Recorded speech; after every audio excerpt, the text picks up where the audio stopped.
One of UTRGV's newest degrees is the Bachelor of Arts in Human Dimensions of Organizations. The HDO makes liberal arts work for you. It teaches students how to use the humanities and social/behavior sciences to understand workplace interactions and how organizations can best serve their employees, customers, and clients. Classes are limited to 30 students and start this spring in Edinburgh and Brownsville. If you think education should work for you, then visit utrgv.edu/HDO and register for HDOS 3301.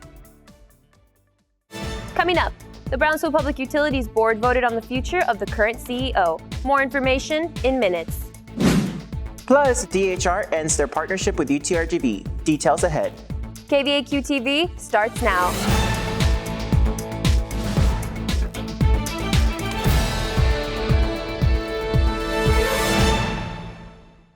Hey there, vaqueros! Welcome back to this semester's 9th edition of KVAQ-TV. I'm Amada Valdovinos. And I'm Xavier Aguilar. And at the top of the hour,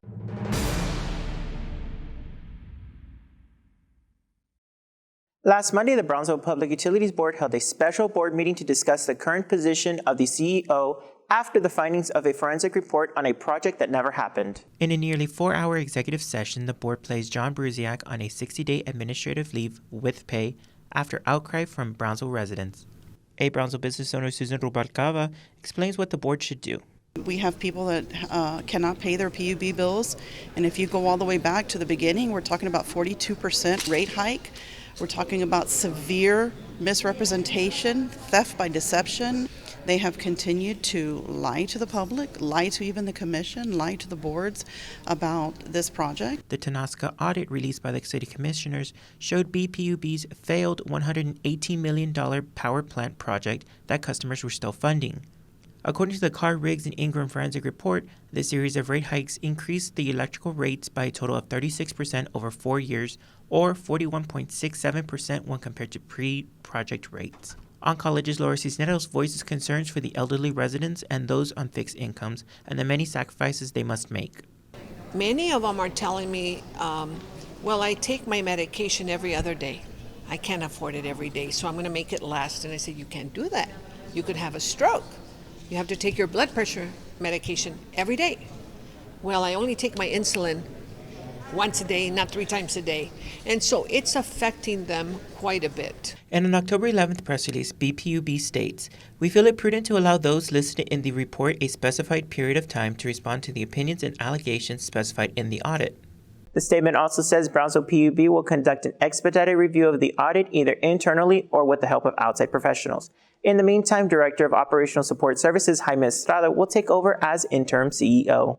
In Edinburgh, DHR announced the ending of a teaching site affiliation agreement with UTRGV after 7 years of partnership. Jessica Amaya with more on the story. The Doctors Hospital at Renaissance notified Governor Greg Abbott's office about ending the affiliation agreement for residency and fellowship programs on October 3rd, then proceeded to inform UTRGV a week after. An email was sent to students by UTRGV President Guy Bailey on October 12th. It states this was no surprise to the university. That email statement reads in part, and I quote, "This latest development is part of UTRGV's natural evolution and undoubtedly reflects the fact that our healthcare mission no longer aligns with a for-profit, physician-owned health system like DHR." End quote. In an email, DHR replied on October 12th, stating, quote, "Our decision to terminate the affiliation agreement is solely based upon our agreement that all residents and fellows educated at DHR Health receive the highest quality education by the appropriate experienced faculty located on campus." It's important to note that all of those programs are fully accredited through their completion.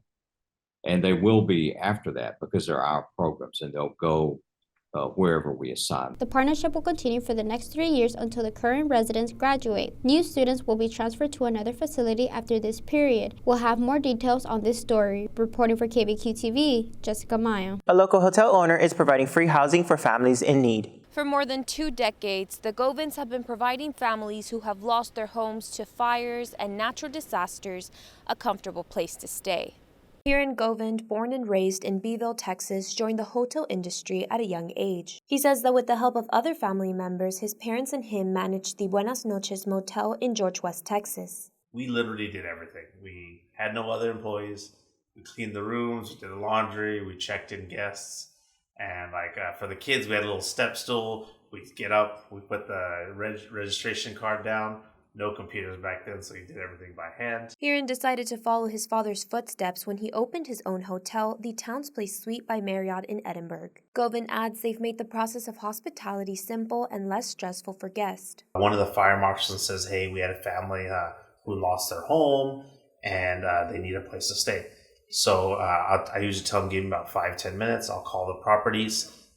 Wherever we have room available, we call the chief back and tell them just come over, and we let them check in. When Hiran's dad got involved in the community, he realized how much he could help those who had suffered a loss, which became a tradition that his son decided to continue. The idea came from my dad. He started it whenever he built the Best Western Plus in 1999. He became a little bit more involved in the community with the fire chief and said, hey, how can we help? And with him and the fire chief, they came up with a plan that whenever individuals or citizens lost their homes in fires or etc., that we would be able to step in and fill the void a little bit. Once families are checked in, the American Red Cross and other charity organizations are contacted to help in donating and aiding those that have been affected. Giving back to the community is something that my dad, he instilled the values in us, and I absolutely love it. What's better than helping your own citizens? And, we take care of our own. Govind adds they've been able to help hundreds of families throughout the years. He says he hopes the community will get inspired to help out and give back to those in need. For KVAQ-TV, I'm Amada Valdovinos. That's all for today. Make sure to watch us Monday through Friday on VCast monitors and on social media. You can also grab a copy of Pulse magazine at stand locations on both campuses. For KVAQ-TV, I'm Xavier Aguilar. And I'm Amada Valdovinos. Stay safe, vaqueros.